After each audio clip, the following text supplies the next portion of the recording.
So welcome everybody to today's Zoom call about our mentorship program as part of our DI Council at Lowell General Hospital. It is being recorded, so I just want you all to be aware. And I also want to welcome those who are not able to participate actively today, but who will be able to view this recording at a later date. So welcome everyone, and today will be an overview about the program itself, requirements, kind of a timeline, and how to apply if you end up being interested about becoming a mentor. So let's see if I can go to the next slide. Oh, go ahead. So the mentorship program is started last September of 2021. So we've already had a group of mentor-mentee pairs as part of this mentorship program. So this is the second year we're doing it. And it started off as an initiative of our Diversity, Equity, Inclusion Council at Lowell General Hospital. So this is basically a subcommittee that consists of the providers listed. So Dr. Pillai, myself, and Dr. Ayar. Dr. Ayar cannot be available today, but I did want to take this opportunity to maybe allow Dr. Pillai to introduce herself, and then I'll say a few words about who I am as well. Sure. So yes, I'm Sangita Pillai. I've been affiliated with Lowell General Hospital since 2011. Right after the birth of my daughter, I moved out here straight out of residency. So this is going to be my 11th year. And I practiced at Lowell Community Health Center for 4.5 years in family medicine and obstetrics, and then branched off into my own private practice. And I've also been involved in urgent care here as well, but I'm currently just doing my private practice. And was motivated to get involved in DEI after the events with George Floyd, which is, I think, when this committee became very active. And right off the bat, Dr. Ozcan was there as well, Lerna was there as well, and we both had some motivation about trying to get a mentorship program started here to try to help create opportunities for people within our system here to get experience and to get real world exposure to what it's like to practice in healthcare to help them along their way on their journey. So it's been very exciting for me to be involved in this initiative. Wonderful. Yeah. And Dr. Sonali Ayar is one of our fabulous pathologists. You may have had interactions with her as well. And she is going to co-chair the subcommittee and has shown interest in mentoring herself. So she's unfortunately not able to be part of this today, but if you do become part of the program, you'll be interacting with her as well. And I'm Lerna Ozcan. I'm one of the breast surgeons here. I've been at Lowell General Hospital since 2017 now, so almost 5 years. And I trained first in Rhode Island at Brown, first 2 years of residency. And then I completed my residency at St. Elizabeth's in Brighton. And then I did a breast surgery fellowship at Cedars-Sinai in LA. And my family's all here, so I knew I was going to move back. And then I started straight out of fellowship, started working at Lowell General Hospital, and always been very specialized in breast. And this was my first step out of the breast world. Again, for similar reasons that Dr. Pillai already mentioned, just to give others the opportunity to really build a relationship with someone that they see as their mentor and guide them through maybe opportunities that they have not had before. And we'll talk about why mentorship programs are so important for not just the mentors, mentees, but also for the system itself. And then also not present today, but they are our administrator, and they're Morgan Payne. They're extremely involved in our DEI council as well, and they've been of substantial help managing and coordinating a lot of the mentorship programs. So Morgan is our administrator, and all communication goes through the email listed. I'll have it at the end as well. So if you get any further information, it'll likely be from that email address through Morgan. So the program itself consists of two parts. So there's an internal mentorship program, which is only available to Lowell General Hospital employees and volunteers. So they will, so they cannot be students that aren't volunteers or employed. So you have to have those two criteria to be able to apply to become a mentee. And then they would apply through the program, and we would pair them with a mentor. And you all are listening into the session for the mentors. And then there will be a separate session for the mentees on what the program is about, goals, requirements, and next steps. And then there was an external mentorship program that was also started at the same time of last year, and that is the external mentorship program. And that is a very special relationship that we've had with the Boys and Girls Club of Greater Lowell.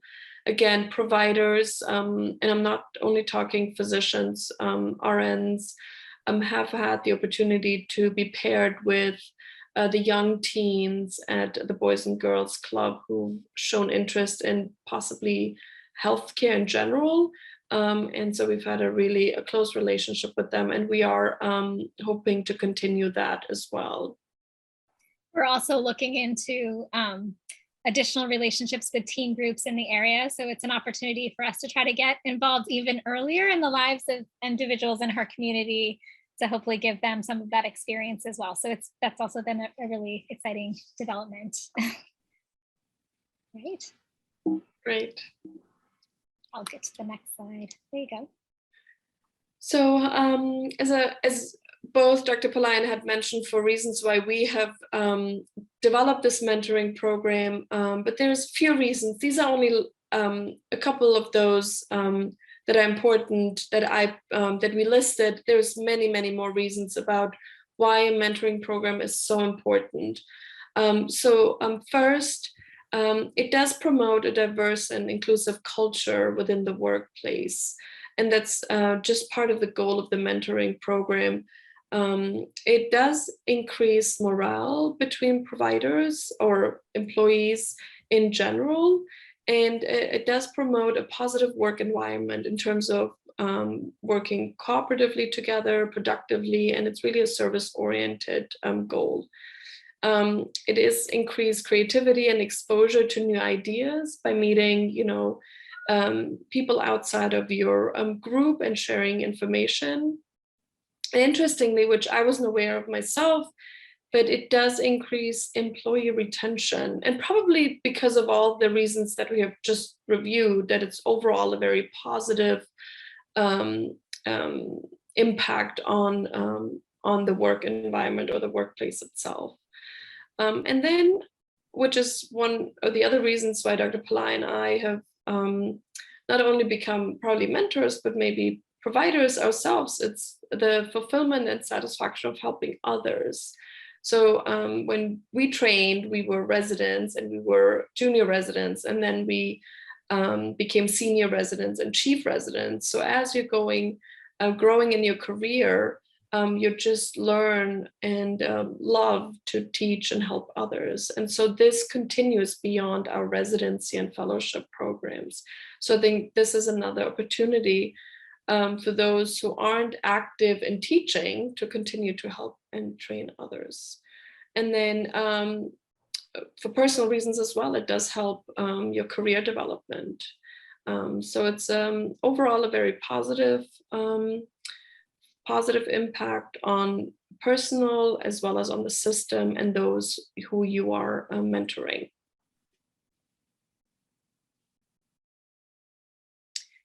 So the program, so what would be required? So it's an 8-month mentorship commitment, and we had started it last year with 6 months. And one of the feedbacks we got was that it seemed short. It seemed like you were just building a relationship and then it kind of ended. And one of the reasons was that it was a positive experience overall and that they wished to have been able to continue it.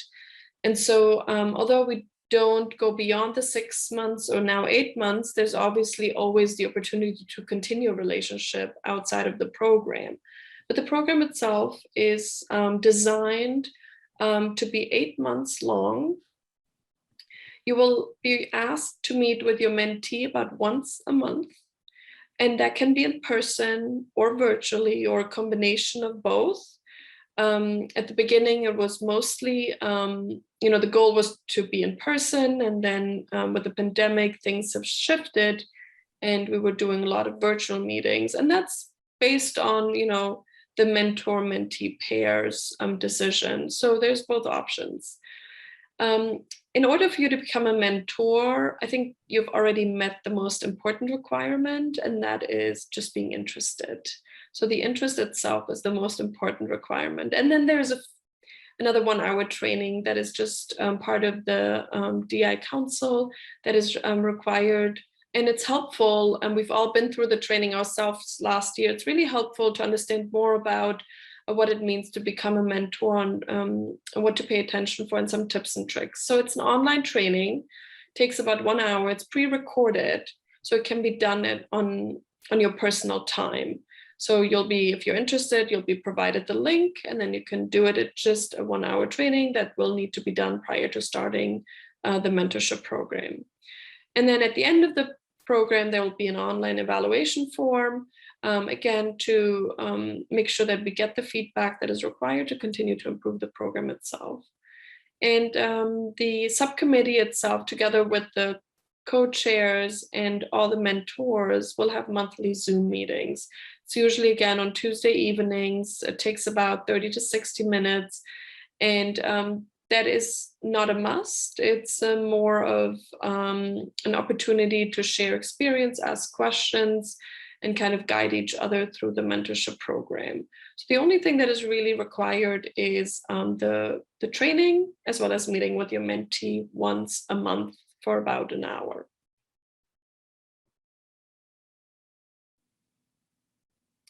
So if you're interested in becoming a mentor, all we would kindly ask you to do is email Morgan at the email listed.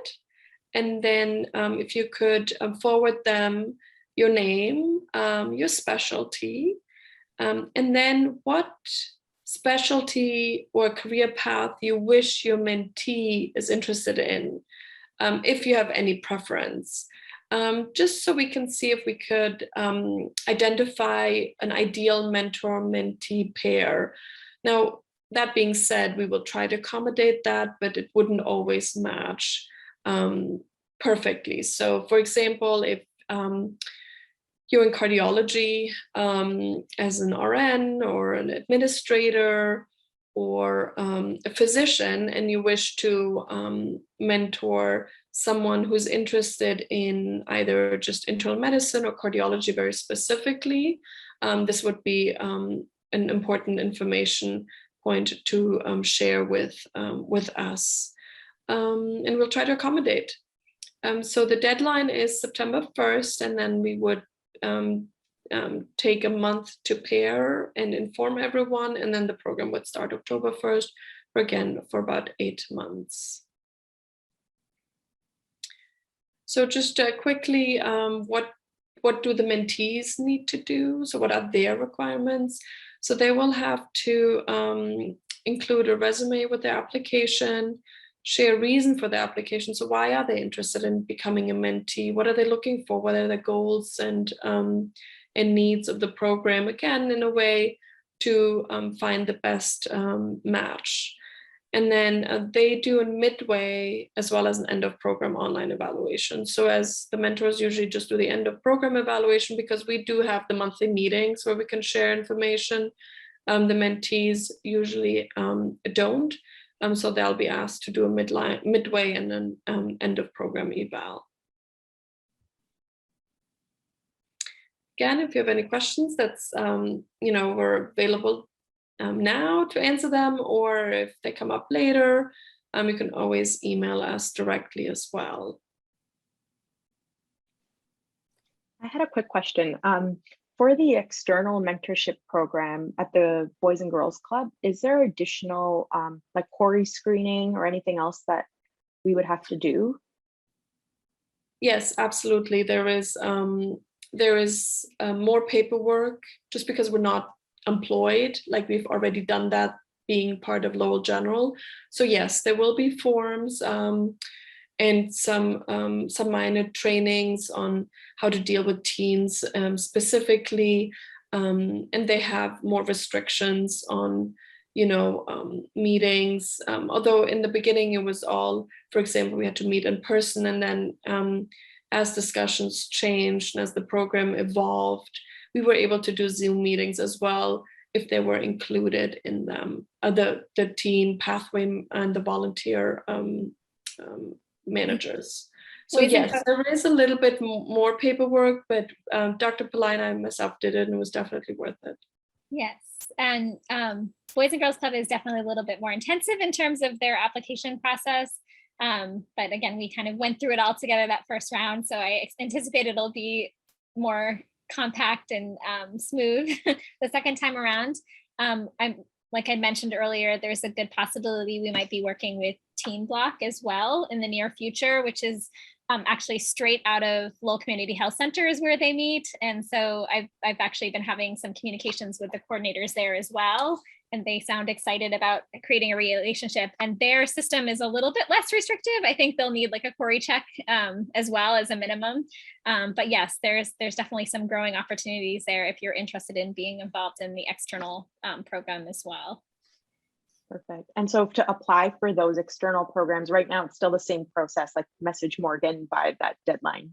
Yes, correct. And let us know. We didn't put that on the slides, but do let us know if you're interested in the internal or external mentorship program, or both. Yes, or both. We definitely had mentors. Again, it's like it's 1 hour, 1 day a month. Yeah. We would love if you're interested in both. That would help greatly. Just definitely because we are anticipating we'll have a lot of interest on the mentee side for the internal mentorship program. But yes, please do let us know what your interests are for sure. Thanks. Any other questions? Yes, about the internal mentorship program, there will be Lowell General employees and volunteers from any discipline. Could it be? Oh. Correct. So there's no exclusion criteria. So as long as you are an official employee of LGH, some form or the other, or a volunteer at LGH, you are eligible for the program. A number of mentees in this most recent group were volunteers in the mass vaccination site, which was great to be able to give them that opportunity after they volunteered their time to help with vaccinations. But yes, we've gotten a lot of interest from volunteers who are also, many of them are also students at UMass Lowell, for example. But yes, it is a requirement that they have a relationship here in order to participate. I also wanted to add, actually, we didn't mention it in the slides, but the mentorship program, the goal isn't to, in order to not discourage anyone, in order to be a mentor, it's really about having that 1 hour a month that you can commit to. I think some people might be afraid that that means they're also available for shadowing all the time with their student, but we make very clear to the mentees that that's not the reason, that's not the purpose of the mentorship program. But one of the nice things about the internal mentorship program is that if they are part of this program, they get access to kind of a streamlined process to do shadowing, but that's a separate branch of this kind of committee activities. And that also goes through Morgan. And so if you have a mentee who's saying, I would like to get some more shadowing, as we kind of go through this process, we'll explain to you that you encourage them to speak to Morgan directly. And there's an application process to shadow as well. if that's something they want to do. But our goal is to take the pressure off of you and to take the pressure off of people that volunteer frequently to be to allow shadowing. And we then reach out to the departments that they're interested in to see if someone, it's completely on a volunteer basis. Oftentimes for someone who might not have been able to commit for the mentorship program, they might be interested in having a student come for a day. And so it's an opportunity for more people to get involved. I don't know if you wanted to add anything to that. Yeah, as part of our feedback from last year from the mentees, one of the major feedbacks was that they wish they had more shadowing opportunities. Vice versa, that the shadowing opportunities that they've had was most informative and helpful for them, amongst others. But so they really enjoyed the opportunity to meet someone that they could then shadow directly, or we were able to connect them to someone who did. For example, we had a volunteer who was thinking about MD or DO school. So we connected them to both and to talk to them and get more information. So, and then they were able to shadow, others were able to shadow 1 hour or 2 hours. So it was very different departments and specialties, and they've enjoyed that a lot, but it became fairly, very difficult to coordinate all that, reaching out to different providers, connecting them. And so we thought that it was already, a very good opportunity to have that relationship once a month or more if preferred. But that shadowing took kind of its own program within the mentorship program. So we're taking that away from the mentors to allow them to really have a relationship with the mentees and not worry and, take a lot of dedicated time to, have them apply or get any shadowing opportunities. So it is really a program within the program that has come out of the last year's meeting or mentorship relationship. So I think that is very helpful. So, but those tips and tricks we do discuss, and those details we do discuss before the program starts at our monthly meetings. And so there's a lot of information that just goes back and forth. And of course, if you want to shadow, you can do that as well. But again, there's a certain process that they have to go through the medical staff office to make sure that they have their vaccines up to date and all these other things. So you would still refer them through the process with Morgan, and you could let Morgan know if you were interested in being one of those people to shadow them or to offer shadowing. But again, it just takes the pressure away from the mentors to focus on, again, building that relationship and just being a sounding board for them on their journey. Absolutely. Now, is Morgan at Saints or main campus? Morgan's office or no? I believe she's at the main campus. I always assumed it was at the main. Yeah, I think it's at the main. Yeah, they're in their office. Yeah. The main campus. Yeah. Part of HR employee? No, they are actually pictures that connect, but I just don't know. Yeah, Morgan is actually very involved in DEI Council and wears multiple hats. They are also involved in education, the education component of DEI, and they work in the Department of Pathology. Pathology, as well. Yeah. And that's why the name sounds so familiar. I know Dr. IR and Morgan. Yeah. They all work together. Yeah. Can you be mentor and mentee both? It could be a weird question, like mentoring someone, but at the same time, mentee for another field or another. I don't see why not. So yes, because if you wanted to become a mentor, there could be just someone who you're mentoring, but if you needed someone to mentor for something else or to advance your career or get some, I don't see why not. I never had that question. Dr. Pillai, do you see? I was going to say the same thing. I don't see why not, as long as you can just make it clear to Morgan that you're interested in potentially being involved in both. And there's a little bit more of an extensive process of we make the mentees do a little bit more work in the sense that we're trying not to discourage mentors. We want to get as many mentors as we can to be available for our mentees. On the mentee side, we want to make sure that our mentors are equipped with all the information about what the mentee wants to gain from the experience so that it can be that much more effective. And so there is an actual application, and you need to give a copy of your CV. But if you are interested in being a mentee, definitely encourage you to join our meeting next week on July 5th at this time at 7 p.m. But reach out to Morgan if you would like to attend that as well, because there'll be more information about the mentee application process. Thank you. No problem. Thinking both ways. Thank you. And then if you know any colleagues that have shown interest or you think would be great mentors or mentees, they've shown interest in advancing their careers, we do encourage them to either email us directly at that address provided, or attend maybe next week's call. So just spread the word. It's an amazing and a very rewarding program, and we would love to give the opportunity to as many as possible, both from the mentor as well as the mentee side. Sounds good.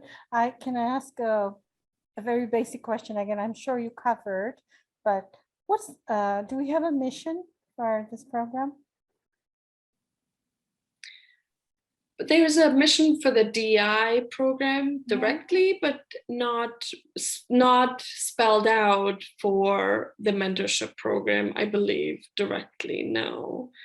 We've put it, I think we improvise in it. Like we've kind of spoke about what it means for us. Again, our main mission is really there's people that have relatives that are physicians or nurses, and it's a lot easier for them to get into the system, to get experience, to have a good resume. So when they apply to medical school, they kind of have a head up or a leg up in the process. And we want to try to help even out that playing field. We want to help people that might not have that family connection, that are part of this community. In 2012. I needed you guys. Yeah, I'm sorry. I know, I guess I would have been a PA. Yeah. Well, that's what we want, is we want people to, feel like they have a pipeline. Feel like they have a pipeline. Yes, of people who have been. Yeah. At least I want to, I should be, from my experience, I want to help other people, not do the same mistake, early on, just find their options, how to do it. Yeah, it's wonderful. Sounds great then. Sorry, I'm asking all these questions. I'm trying to understand you guys, the whole thing. No, absolutely. They're very good questions. Great. I'm sure some people listening to this will have similar questions. So yes, I think it makes a big difference. I know it's made a big difference in my life to have mentors along my path. And so it's a special experience to be able to give that back to people that are kind of in that path right now. So yes, and it feels really good. You'll get a good dopamine surge every time you meet with your mentee. But it's been a great experience for people that have participated so far. So if one more question, if I am going to be a mentor, the demographics of my mentees would be like someone who wants to become a phlebotomist or someone who wants to become a lab tech. Is that how it is going to be? I'm just trying to picture, because I'm the laboratory support services training coordinator and educator. So I do the competency of the new techs who get hired, how they work. So my mentees, will they be this population who want to work at the lab or draw patients' blood, get familiar with lab tests and all that efficacy of the lab? So we advertise to the mentees that, we have anyone who is interested in being a mentor who is a nurse or physician or is has an administrative role that they might aspire to pursue. And it sounds like you are in that leadership role. They would express to us that that's what they were interested in. So it's not limited to nurses and and physicians. It can be anyone who has kind of a leadership role that people have expressed interest in getting involved in. Yeah, maybe being involved in leadership in the lab. We don't know who we're going to get every year, but definitely if there was someone who expressed that to us, we would for sure pair them with you. But Oh, yeah.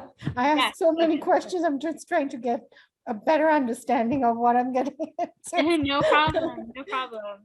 But I think it's important to know that it's not just limited to your field that you're currently in. So, no, if you wanted to just mentor someone who's a volunteer, for example, who's maybe interested in going through medical school or not, but they have not necessarily interest in pathology or, hematology or becoming a phlebotomist. So it may be anyone, but if you have a preference, please list that in your email to us, and we will try to accommodate if there's someone that would perfectly match with you. But other than that, it could be a very general, I'll mentor anyone who's asking for help kind of thing. Oh, I'm open to general. and, Yeah. and I have you guys, every month we'll meet to ask questions, and it involves a training before becoming a mentor. Did I hear that? Yeah. So you would do the 1 hour online training. It's a pre-recorded session that we did last year. And so it was very helpful learning more about what it means to be a mentor. And so you would do that as well, yeah? Okay, thank you. Sounds good.